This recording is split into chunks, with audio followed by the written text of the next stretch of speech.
Hi, I'm Daniel Shapiro, strength and conditioning coach for the Sacramento Kings. Let's talk about warm-up and stretching. The benefits of a dynamic warm-up are obviously you're gonna stretch the muscles, but alone from just stretching the muscles, you're gonna warm up your body's temperature, you're gonna warm up your joints, and you're also gonna be more activity specific to the movements you're gonna do. So I'm gonna take us now through a dynamic warm-up progression with 3 major muscle groups. The first muscle group we're gonna focus on is the hamstrings. This is a very important body part to make sure you warm up and stretch properly. Many times there's been a relation between tight hamstrings and low back pain. The first exercise I'm gonna do is called Frankensteins. You're gonna be walking, keeping your chest high.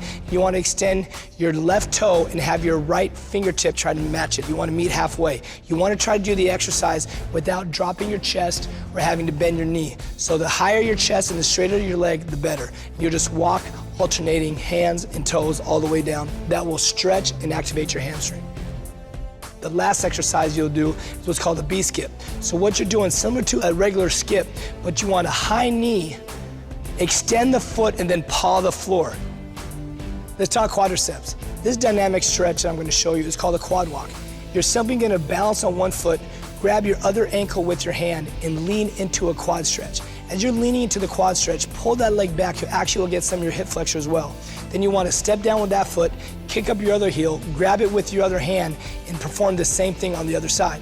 The next dynamic warm-up exercise for your quadriceps is called the butt kick. You guys all at home are probably very familiar with this, but you're pretty much just going to jog and kick your butt. By you really trying to be fast and kick your feet, you're really going to activate your quad and get it nice and warmed up. Glutes. This dynamic stretch for it is a walking glute stretch. You're literally gonna drive your knee up toward your chest, grab your knee, and you wanna turn so your right knee is aiming towards your left shoulder. Turn it to get the twist, you get a stretch in your glute.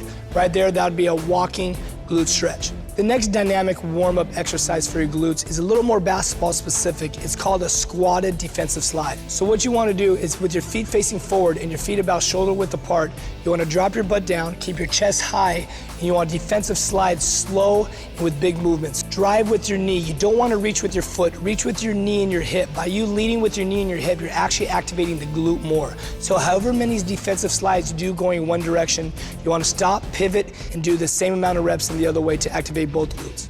So it's very important you dynamically stretch and warm up properly, because not only can it give you better performance results, but it also can help decrease your chance of injury. So take your time and warm up before you exercise.